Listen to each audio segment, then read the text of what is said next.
در موضوع امروز گپ میزنیم. البته همون اون چیزی که مقصدی که من وارد شدم به همین موضوع امروزه علاقمندی دارد. خطر این نفرهایی که در صورت هستند، نه که کل نظامی که امروز هست خطرش خیلی بزرگ است برای کل مردم تاجیکستان. برای چی؟ برای اینکه سبب وارد شدن ما چی شد؟ یک برادر در تلگرام کانالش همون صورتی گلبیدی نمانده است، بعد که همون صورتایی که زخمی است خیلی چی، لیکن در رسانه ها خیلی پهن کردن که وای گویا که در وقتی دستگیر شدن، وقتی که در راه همین خیلی هجوم کرد بعد کشته شد. لیکن نگاه کن که این بدبختا که یک بارانه، این یک سیاست دولت است که همین خیلی نفرها را دستگیر میکنن و میکشن. بعد تهمت به گردن این نفرها که رنگ میگم که تون میریزن. مانند که علی بیدک دستگیر کردن، سود نبردن، کشتن، پرتافتن. اگر که در حقیقت که اگر که من میگم که بعد همین حالت که گلبیدین وقتی که میبینی آدم سگشه، خرشه، حیوانه که این قدر نمیزنه. بله راست. صورت همه بینی که تصور کردن نمیشود. او فرق نیست اون نفر در کدام مذهب است یا که در کدام دین است، برای من علاقه نداره. لیکن ما مسلمان هستیم، باید که حق گوییم، باید که مردم حق گو باشن. فرق نیست که حق مسلمان اونجا پایمال میشود با که حق غیر مسلمان. این مادر دارد، او که ممکن زن دارد، فرزند دارد. نخواد که این سگایی که در حکومت کار میکنن مگر اونها بچه حیوان هستن، مادر تولد نکرده است، یا اون که اونها فرزند ندارن، امید ندارن به فردا. به الله قسم من میگم به هر یکی که در حکومت کار میکند، به شما گفتم چه خیلی که مردم عذاب میتید، چه خیلی مادرها را عذاب میتید، همون خیلی شما را که عذاب میتید این مردم.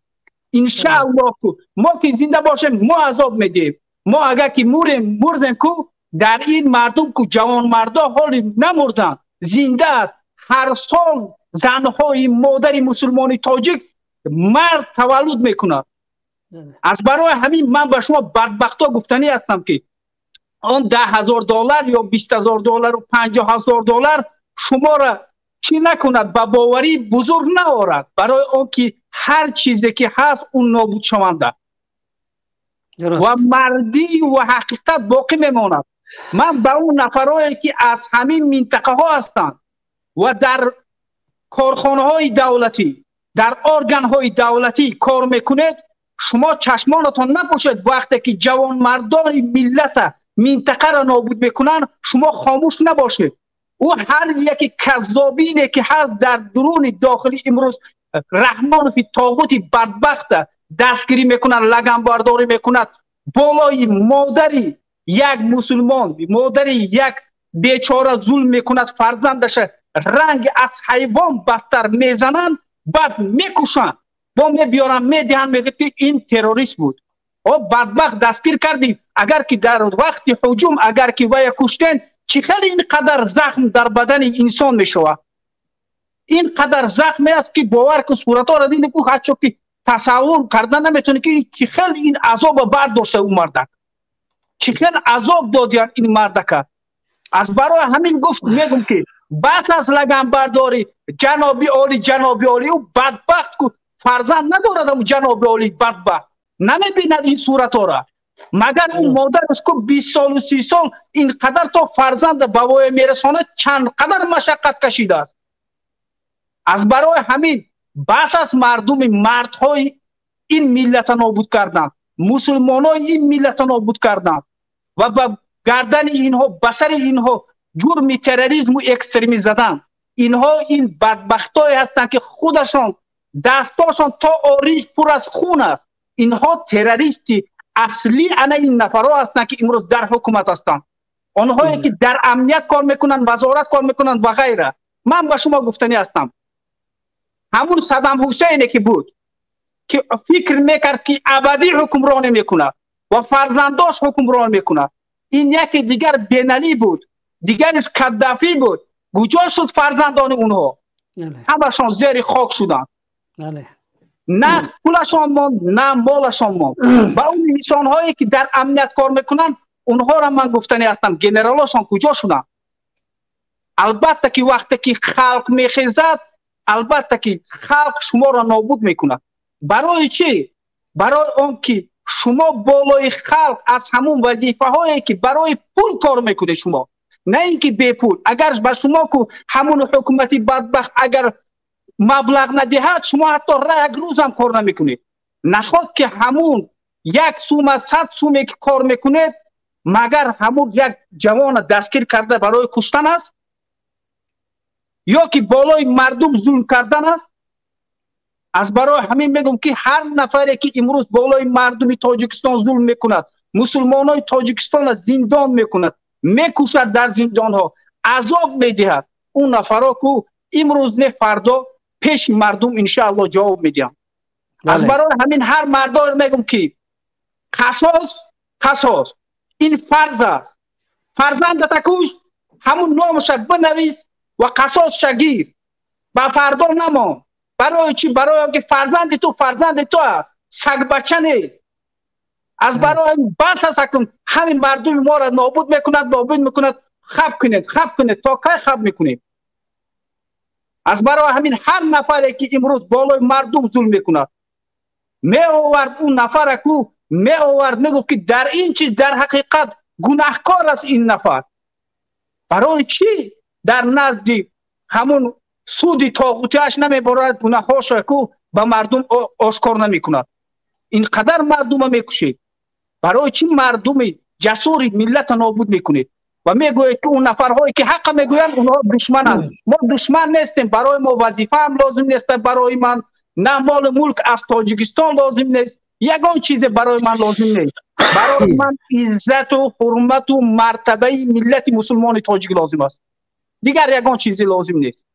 درست. از برای همین من به همون نفرهایی که در این حکومت طاغوت کار میکنند از خدا ترسید. شما هم فرزند دارید، شما هم فرزندتان به امید به وای میرسانید، نه اینکه یک نفری بدبخت می آید یک روز سری فرزند شما تهمت میکند و این را رنگ سگ از سگ هم بدتر میزنند میکشند. برای این شما او را به وای نمیرسانید. نه. از برای همین از خدا تشکر میگم. زنده باشی برادر عبدالله. تشکر زیاد. و شنویدی اکبردم او مردمی که چند روز پیش درباره برادر نوشته میگن که حزب تحریر اینا بیا رنگ همین حزب تحریر کو بیا یک تدگاب زنی همه تا قبول میکنن. فهمیدی اکن آدم مرد شدن در کارای یک کم ترک بگم که مطابق خواهش شما یک آدم گپ نزنه تمام دیگه ای دفعش که ای اسمش که بیاین یک تا نروره بخدو رنگ همین عبدالله گپ زد. اگر راهبر حزب تحریر باشی که قبولت میکنن. بچه درد جامعه را گفته است خیلی من چیکار دارم با کدام حزب حرکتش. من قطعی مشکلات ندارم، میرم در خونه‌اش چایش میخورم نانش میخورم، یگان مشکلات نیست. این در مغزی شما این مشکلات این درد و میبره میگه خیلی آدم علمش نمیکنن که آدما پشت پرده خیلی نه اکثرا اونا اما آدمای حکومتن که میخواهن که یک فاصله بین اینمی مبارزه داخل کنن. نه که این تیراتون خونسا میشه و این هدفاتون در خاک میره و این تیراتون بگیم که در نیمه راه ان شاء الله که میغلطه خونسا میشه. و برادر عبدالله تشکر زیاد. سلامت باشه برادر. برای همین اکثر کو نشد کنن مردم بیند چی خیلی زدن این نفره، برای چی کشتند، چی همون نظام کفریشان کو کار نمیکند، فرمان از کجا شد، برای چی این نفرا که تا حالا دستگیر نکردن. باید مردم بیند. این بعضی نفرا میگه که از 18 بالا باید همه بیند. این حکومت ظالم است، فقط مقصدش نابود کردن مردم است و غلام کردن مردم است.